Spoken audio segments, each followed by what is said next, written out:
Hello, you're in your studio. Hi, Claire. It's so nice to meet you. Yes, I'm in my studio, and where you have a super nice blurred background.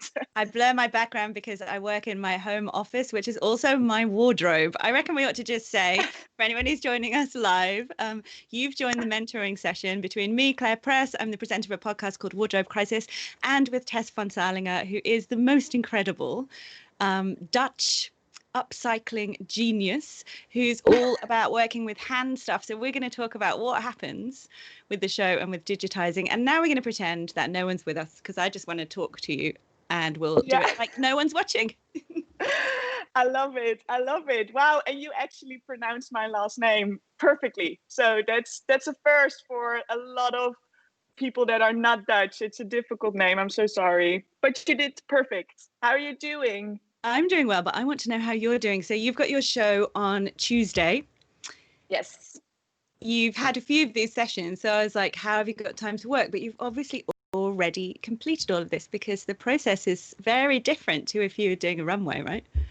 Yeah. Actually, it's completely different. I already handed in weeks ago all the files because it's not, of course, designs that are actually made, but all the files, all the instructions, all the mood boards, all the sketches, everything I already sent it in.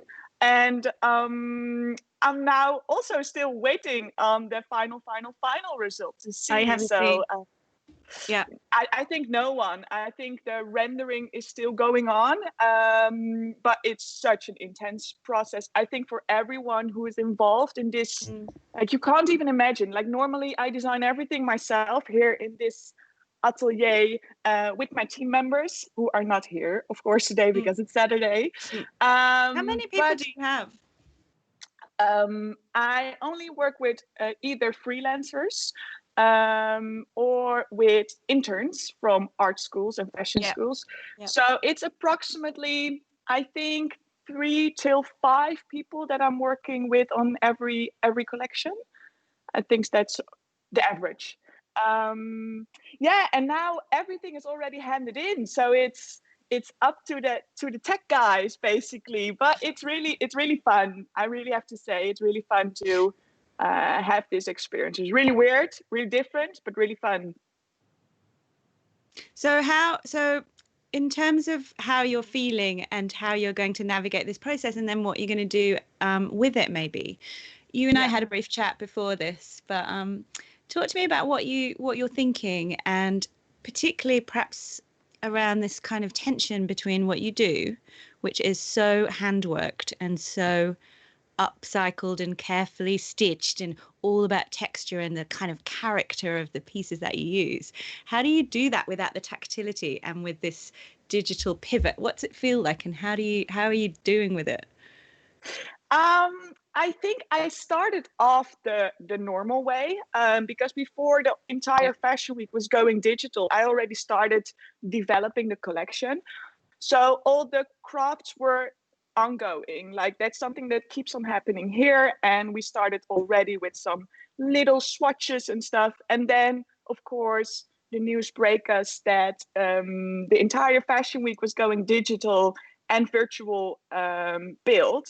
So luckily we had super nice coaches from the digital atelier explaining to us how we should translate all these little details into a digital process. And I feel like for me it was such a rushed process because I, of course, want to be creative, but I wanted to be creative in the digital world, and that's something I was not comfortable with. But luckily, like I think we had so much fun with the digital designer I got paired up with the atelier who was doing everything, and they explained us in maybe baby steps how we could for instance, to photograph your patchwork that I created, for instance, how I should photograph it, and then they photoshopped it and tried to make like a digital version of it. It's so like my brain was not even there. Like I was completely like, okay, this is really weird how this is gonna go. Though I have to admit that sometimes it felt still a bit flat. And I was like, okay, how can we put more feeling towards it? Because that's something I'm always trying to The achieve with. emotion. Yeah, exactly. And I think if you see, for instance, there's a trouser. I don't know if it's there in the back. There's a blouse. It's just a normal shaped blouse, but we've been working on it for already 4 weeks because it's all these little scraps of fabric that we collected.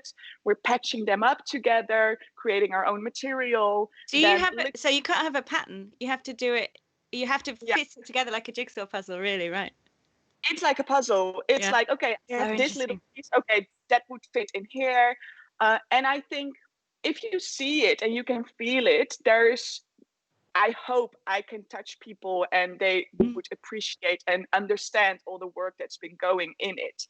And that's something I'm very curious. I think we're not there yet in the digital world, that sort of emotional involvement and that touchy vibe.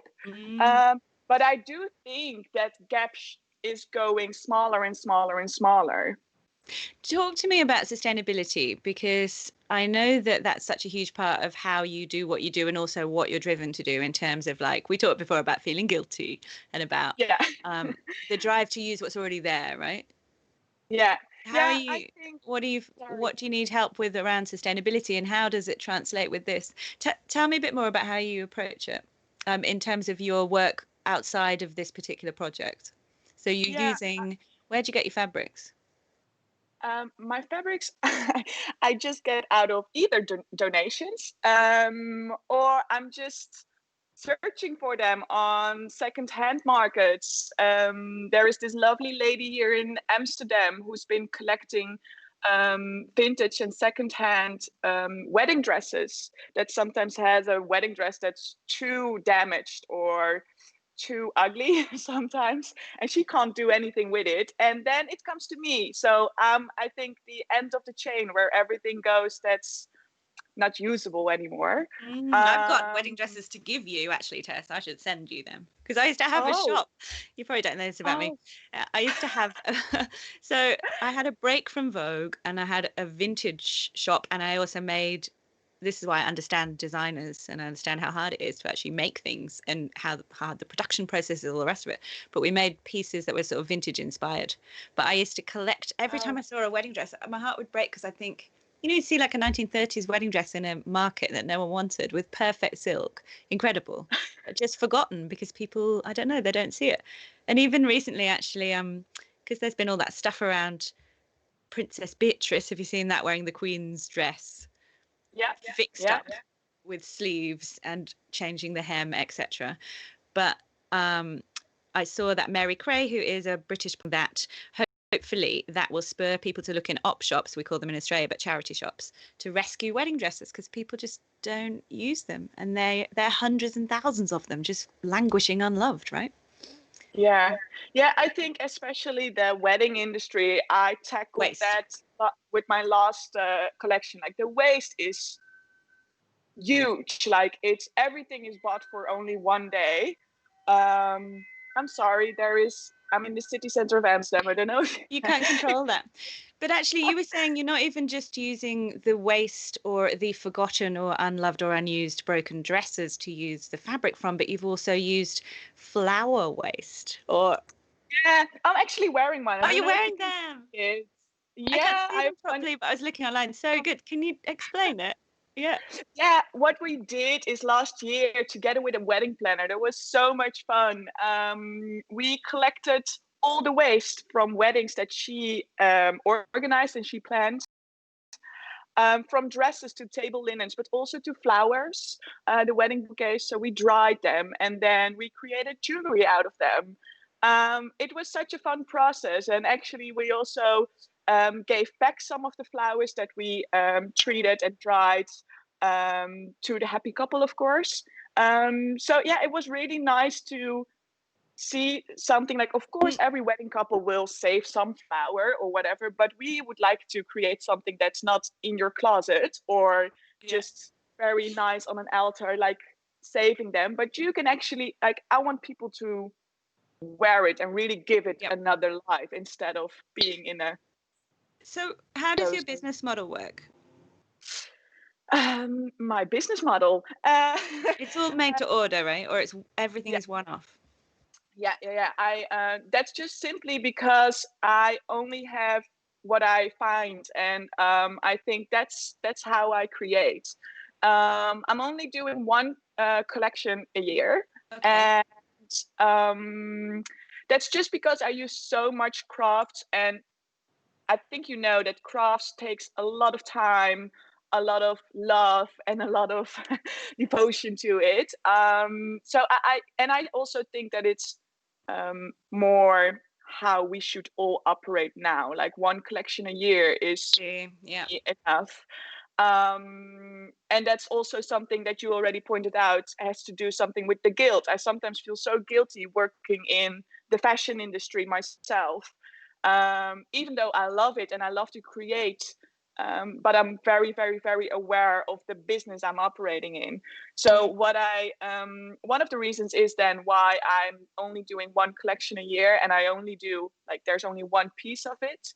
And on the side, I try to initiate more exciting collaborations, because that really keeps me like excited, and I get so excited about people that are also ambitious about what they're doing, and the crossovers are always so interesting what the end result will be.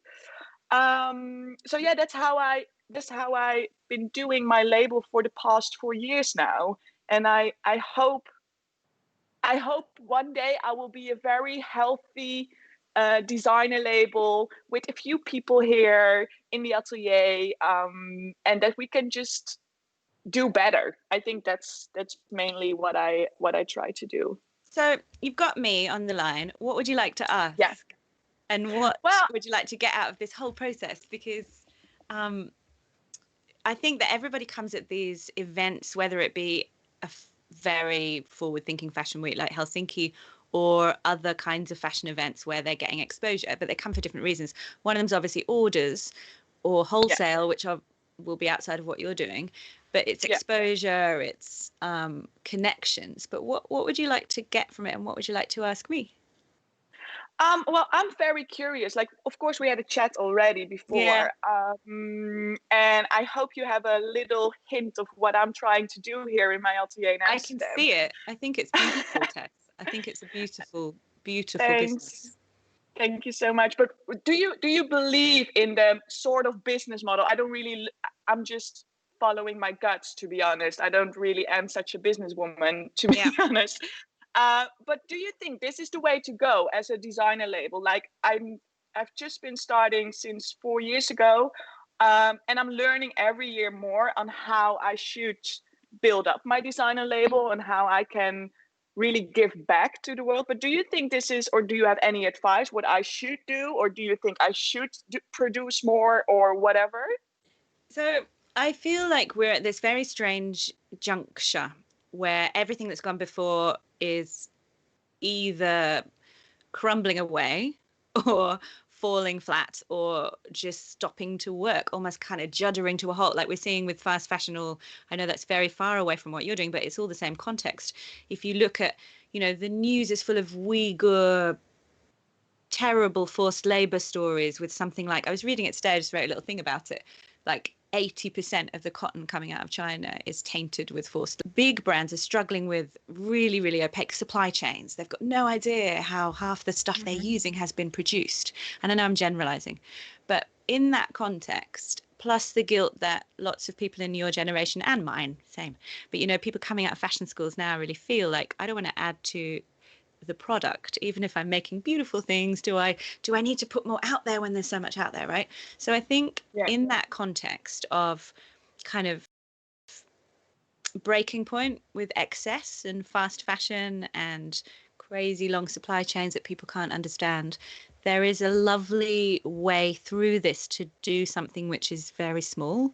So small is beautiful, bespoke, you know exactly where everything's come from and you know how it's been made. So for me, the story of what you do is it's powerful. It's not new. People have been working like this for a long time, but right now it's the right moment. So for you to be able to use this story, which is authentic because it's from your heart, but to be able to take this moment and jump on the zeitgeist with this story, I think is actually kind of a sweet route for you, because maybe even 4 years ago people would be like, oh, whereas now you sound exactly right. If people had never come to your work before, fashion journalists, or I don't know, anyone who's just interested in the way the fashion system is headed, you seem to exemplify a sort of solution. And of course there's suites of solutions, there's different ways that we can do it. It might be making on-demand production en masse, for example, but what you're doing, making one-offs, no waste, using waste, and knowing exactly how everything has been made because you've done it or your team has done it, that's gold, right? But your problem is, how do you make money? So because of how much labor I was talking about, we were talking about this before, one of the problems with sustainability as a lensing on the people side of fashion is that rightly we focus on garment workers. We need to, because of the power imbalance and because of terrible conditions and terrible system that squeezes those at the bottom. But what we do forget to do, because we're talking about people in a much more privileged position, is to remember that sustainability has to be the person in the business too. And so if you're a little designer, it has to be sustainable for you. You can't it's definitely hard slog. Everyone works so hard in fashion in your world, but you have to get paid. So I think for you, it's, my advice would be, stick to what you're doing because it's so terrific. Push the story, because the story is, there's a yearning for your story right now. Everyone wants to hear it. Yeah. And then you've got to figure out how can you've got to be a brilliant accountant and figure out like how enough to justify the hours spent, and how can you find those customers who are willing to invest. So Because it's not that's easy. exactly but that's exactly something that it's so hard to balance. Like, how can you stay true to your conscious mindset, your creativity, and don't let you get distracted by commercial insights, like, and being it like I'm always trying to stay true to my creativity and being as conscious as possible, that at least for me. And I also agree that I should put this way more out, but yet again, this I'm just pretending no one is watching. Right. But hang on. Let me just ask you quickly, like, what are your price points? If it were a bespoke gown, I shared a picture on Instagram of an incredible quilted piece before. What might that cost? Only that piece or the entire look? You tell me. Well, I have one good example. There is the girl with the pearl earring dress. It's completely knitted. It's from Vermeer. I was inspired by that, and I created the dress. Oh, Vermeer, inspired by Vermeer. I see. Yeah, the girl with the pearl earring. I'm sorry. Yeah. And that dress I sold to a museum for €3,500. That's brilliant. Yeah, and I think I've been the last year. 2 years ago, I started collaborating with certain musea, and I really feel that I just get very excited if I come to a museum and my garment is there, and they just incredible. They put on gloves. But you know what? Okay, this is interesting, because I just said to you that's brilliant, because it's so brilliant to have your work in a museum. It is brilliant, and congratulations. Having said that, you sold that for €3,500. How many hours did it take you to make it? way longer than that price, to be honest. I think I've been working on that for at least 2 months full time, and then for development only, and then create the entire look is also a few weeks more. We're being given a roundup, so we've got 5 minutes, but what I would say to you is that the other day on, I don't remember, Matches or Net-a-Porter, I was looking at dresses, and a dress popped up, and it was Marine Serre, and it was $37,000. And I was like, okay, no one because the super rich, who is that, who can afford $37,000? So I'm not having a go at Marine Serre, who's an incredible designer, but there's a problem with fashion pricing because nobody can afford these things, and yet the time that you put in is valuable, and the amount, comparably, your €3,000 is too cheap for all the effort you're making. So what I would say to you is, what you need to do is, in order to remain not burnt out and able to sustain your own creativity, is to try to figure out how you can introduce, as you have with the earrings, but I presume you're not making much on that, but how you can introduce some pieces that allow you to do a little bit less work. They're more accessible, so that people who fall in love with your vision can maybe buy a blouse or whatever it is, and maybe you try to bring in a line that is more accessible, that reduces the handwork a little bit, that is less labor intensive, and maybe that's how you can, I know you did it with t-shirts, but you gave all the money away. Yeah, well, that was the thing. That was really not like, that's also something that I just love to do. Like, if I'm creating something that is commercial, then at least a good cause should benefit out of it. I've got to just That's say, my opinion. anyone who's watching this later or who's joined us, the t-shirts in question that Tess made, they feature incredible embroidered Australian animals, and she did it as a fundraiser after the bushfires. So incredible and beautiful. I think you're terrific, Tess. I think that the world needs So more sweet. of you. And that we do have a question. What is it? I'm just saying, Claire, are you going to see Tess's show? Of course. Come on. No, I'm not going to bother. Nah, I was busy. I thought I'd just watch TV. Yes. But I would also say everyone can see it. And isn't that brilliant? I mean, this platform is so wonderful that it allows that democratization. I agree. Of access. Yeah. Okay, I think there's another one. How did you experience certain pros and cons of working completely digital instead of traditional? Yeah. I think we already answered that question, to be honest, but I think but maybe we did talk a bit about it, but maybe you could wrap up by saying what was the advantage of the digital?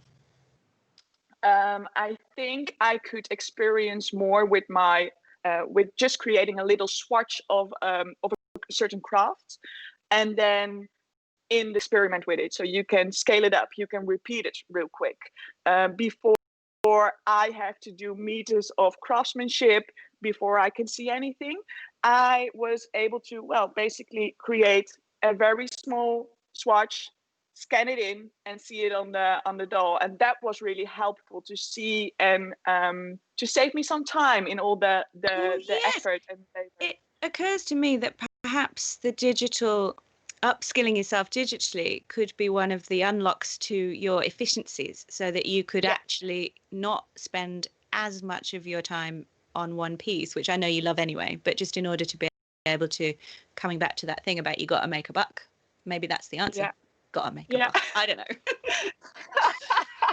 I love this. We're gonna end with gonna make a buck. I think this is perfect. Let's stay Claire, in touch, Tess.